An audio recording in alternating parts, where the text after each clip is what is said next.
Doctor Sourendranath Das, Narendrapur কৃষি প্রশিক্ষণ কেন্দ্রের বরিষ্ঠ অধ্যাপক। আমি আপনাদের সামনে একটি চাষির জমিতে এসেছি, যে ফিল্ডে এখানে বেশি দেখুন লাউ হয়ে আছে, পাশে আপনার ঝিঙে করলা সবজি হয়ে আছে। এগুলো সবই কিন্তু কুমড়ো জাতীয় ফসল। এই কুমড়ো জাতীয় ফসলের একটা প্রধান পোকার ক্ষতি এবং তার নিয়ন্ত্রণ সম্বন্ধে আলোচনা করি। এই কুমড়ো জাতীয় ফসলগুলোতে দেখবেন অনেক সময় ছোট ছোট লাউ কালচে মতো হয়ে যাচ্ছে। এই দেখুন ঠিক লাউয়ের যে নিচের দিকটা কালচে, অথবা দেখবেন এই যে এখানে দেখুন একটা করলা দেখাচ্ছি, করলা ছোট্ট করলা দেখতে পাচ্ছেন, ছোট্ট করলা, এটাও দেখুন একটা লালচে মতো ছোট যেন পচে মতো যাচ্ছে।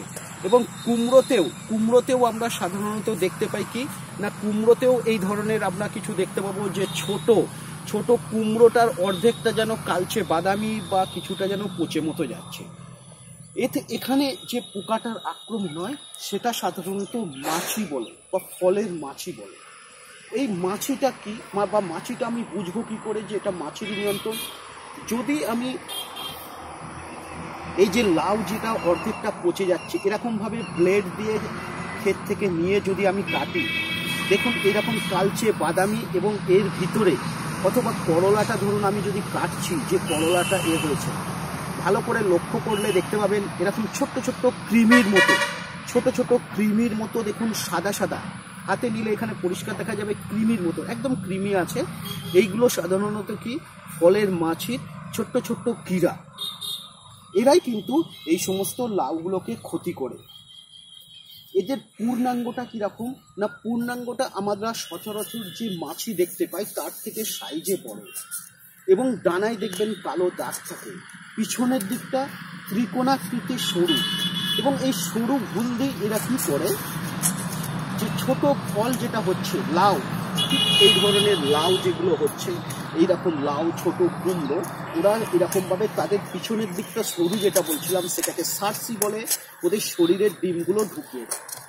4-6 দিনের মধ্যে ডিম থেকে ছোট্ট কীড়াগুলো কি করে না বেরিয়ে ভিতরে এরকমভাবে কীড়াগুলো ঘুরতে থাকে, খায় দায় মলত্যাগ করে, এবং খাওয়া দাওয়া এবং মলত্যাগের ফলে একটা ছত্রাক তৈরি হয় ভিতরে, এবং আস্তে আস্তে ভিতরটা কালচে বাদামি হয়, এবং যে জায়গা দিয়ে ঢুকলো সেখানে একটা ছোট গর্ত থাকে, এবং সেই গর্তটাতেও দেখবেন অনেক সময় আমরা কালচে বাদামি মতো রস পাই, অথবা ধুলোবালি সেই জায়গায় আটকে ওটাকেও কালচে বাদামি করে যে আমরা ফলটা পচতে লক্ষ্য করি, এবং এই ফলটা আর বৃদ্ধি হয় না, ফল আমরা পাই না। এইরকমভাবে কিন্তু ফলের মাছি ছোট অবস্থাতেই কিন্তু কুমড়ো, লাউ, ঝিঙে যেগুলো আছে, করলা, তাদেরকে নষ্ট করে। এবার ধরুন এই সমস্ত যে ফলগুলো নষ্ট করছে এদের নিয়ন্ত্রণ আমরা কি করব? আরেকটা জিনিস জানার আছে, যে এই যে ফল বলছিলাম যে ভিতরে শুধু কীড়াগুলো খায় দায় মলত্যাগ করে, কীড়াগুলো কিন্তু ভিতরে কতদিন পর্যন্ত থাকে না পুত্তলি হবার আগের অবস্থায়। ঠিক দেখবেন কীড়াটা সাদা কৃমির মতো আমরা দেখলাম, তারপর একটু বড় একটু লম্বা মতো হবে, যখনই পুত্তলি হবে সেই অবস্থায় কি হয় না ছোট একটু স্টাউট হয়ে যায়, শক্ত হয়ে যায়, মুড়ির দানার মতো হয়।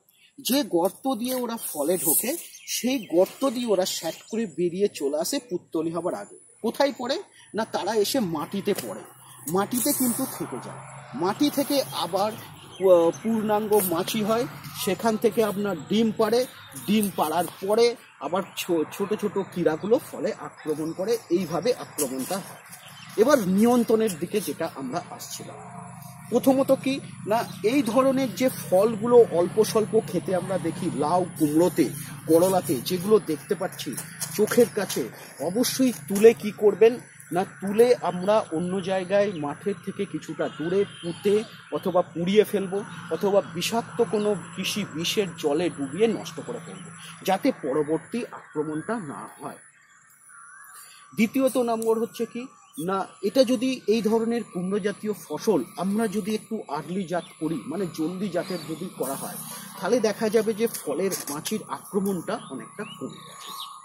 3 নম্বর হচ্ছে কি না, যখন দেখবেন এই কুমড়ো জাতীয় ফসল থাকে না, তখন পুত্তলি যেটা বলেছিলাম এরকমভাবে মুড়ির দানার মতো, সেটা অনেক সময় খেতে ডরম্যান্ট অবস্থায় থেকে যায়, পরবর্তী ফসলেও আক্রমণ করতে পারে। সেই জন্য এই ধরনের লাউ, কুমড়ো, তারপরে করলা, ঝিঙে যেগুলো আছে যখন থাকবে না, তখন সেই মাটিটাকে আমরা মাটি উল্টে মাঝে মাঝে রোদ খাওয়ানো বা চাষ দিয়ে পুত্তলিটাকে নষ্ট করলে পরের ফসলে দেখবেন আক্রমণটা অনেকটা কম হচ্ছে। এবার কিন্তু খুব মেন গুরুত্বপূর্ণ একটা জিনিস, এই ফলের মাছিকে নিয়ন্ত্রণ করার জন্য সচরাচর বা ফার্মার্সরা অনেক সময় করে থাকে কি, বিষ ফাঁদ বা বিষ টোপ বলে। বিষ টোপটা কী কী জিনিস দিয়ে তৈরি হয়? ঝোলা গুড় অথবা আখের গুড় আপনি রাখতে পারেন, কৃষি বিষ রাখতে পারেন, জল রাখতে পারেন। জল, আখের গুড় এবং কৃষি বিষের পরিমাণটা কি হতে পারে? ধরুন 6 ভাগ 4 ভাগ 2 ভাগ, 6 ভাগ জল, 4 ভাগ আপনার হচ্ছে ঝোলা গুড় বা আখের গুড় এবং 2 ভাগ কৃষি বিষ। কৃষি বিষের মধ্যে আমরা কি নেব? ধরুন অ্যাসিডামিরপিড 20 SP যেটা প্রাইড বলে, অথবা দেখবেন কার্বোসালফোন 25 cc যেটা মার্শাল বলে বাজারে পাওয়া যায়। এদের স্পর্শ পাকস্থলীয় ক্রিয়া আছে। এই সমস্ত ঝোলা গুড়, জল এবং কৃষি বীজ মিশিয়ে আমাদের ছোট ছোট ভাঁড়ে, বিশেষ করে গাছের বৃদ্ধির দশায় বিঘেতে 7-8 জায়গায় যদি আমরা যদি মাটিতে চাষ হয়, 2টো থানিট রাখার পরে মাটির পাত্রে বসিয়ে রাখলাম। যদি লাউ অথবা কুমড়ো মাচাতে চাষ হয়, সেক্ষেত্রে আমরা কি কোনো কিছু ভাঁড়ে করে মাঝে মাঝে বিঘেতে 7-8 জায়গায় ঝুলিয়ে দেবো। এই যে আখের গুড়, ঝোলা গুড়ের একটা মিষ্টি গন্ধ হবে, পোকাগুলো ওখানে গিয়ে খেতে যাবে, দানাটা ভিজে গিয়ে ওই জায়গায় পড়ে কৃষি বিষ থাকার ফলে নষ্ট হয়ে যাবে।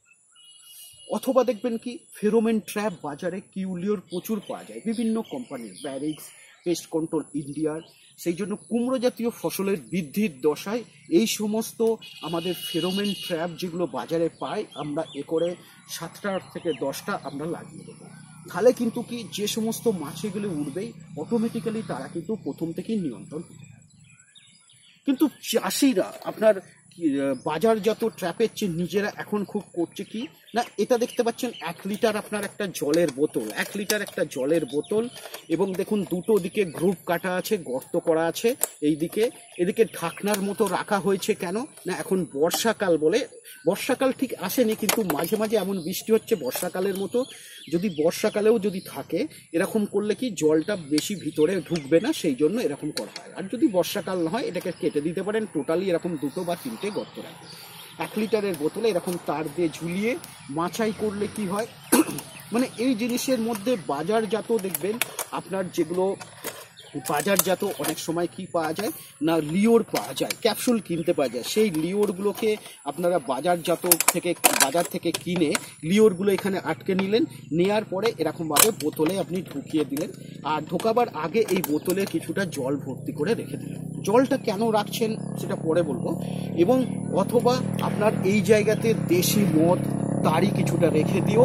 আপনি লিওর যদি না পান, এরকম 1 লিটার বোতলের মধ্যে এরকমভাবে আকৃতির করে বা তার ঝুলিয়ে মাচায় ঝুলিয়ে দিতে পারেন। অথবা যদি আপনি মাটিতে চাষ করেন, এরকমভাবে রেখে দিতে হবে খানটিকের ওপরে, যাতে পোকারা আপনার দেখতে পায় এই দিকে আসতে থাকে। যদি আপনার কি করে না ঝুলিয়ে দিলে, তো আপনার এরকমভাবে ঝুলিয়েও দিতে পারবেন, কোনো অসুবিধা নেই, মাচাটা আর একটু বড় হতে পারে। এবার কি হয় না, মাছিগুলো মিষ্টি গন্ধে, তারি বা দেশি মদে অথবা লিওরের গন্ধে ওরা দেখবেন ঠিক এই জায়গায় চলে আসে। বলছিলাম যে কেন মাছিরা আসে, সাধারণত ওই যে লিওর আমরা ইউজ করি অথবা দেশি মদ, তারি, ঝোলা গুড়, এর গন্ধে মাছিগুলো কাছাকাছি চলে আসে এবং ঘুরতে থাকে। তারপরে ওরা যখনই জল জাতীয় জিনিস দেখতে পায়, পোকার একটা ক্যারেক্টার আছে বা চরিত্র আছে, জল দেখলে আমরাও যেরকম গরমের দিনে ঘোরাফেরা করার পর স্নান করলে মনে হয় ফ্রেশ হলাম, পোকারাও সবসময় তাদের ডানাগুলোকে পরিষ্কার করতে থাকে। যাই জল দেখবে এই গর্ত দিয়ে জলে চলে আসার চেষ্টা করবে, জলের ভিতরে পড়লে কী হবে, ডানা ভিজে যাবে আর উঠতে পারবে, যার ফলে আক্রমণটা কিন্তু নিয়ন্ত্রণ হবে। আমরা কিন্তু এইভাবে কুমড়ো জাতীয় ফসল যে কথা বললাম, বিভিন্ন লাউ, কুমড়ো, ঝিঙে, করলার যে ফলের মাছি আক্রমণ করে, তাদের কিন্তু নিয়ন্ত্রণ আমরা এই বিভিন্নভাবে পরিচর্যাগত এবং এই ধরনের যে যান্ত্রিক এবং কৃষকরা যে নিজেরা এরকমভাবে বিভিন্ন বিষ্ট বা ফাঁদ ব্যবহার করছে, সেটাও কিন্তু করতে থাকলে দেখা যাবে যে ফলের মাছি অতি সহজেই কিন্তু নিয়ন্ত্রণ হচ্ছে। সকলকে ধন্যবাদ, নমস্কার, আপনারা ভালো থাকবেন, আপনাদের আগামী দিন যেন ভালোভাবে কাটে।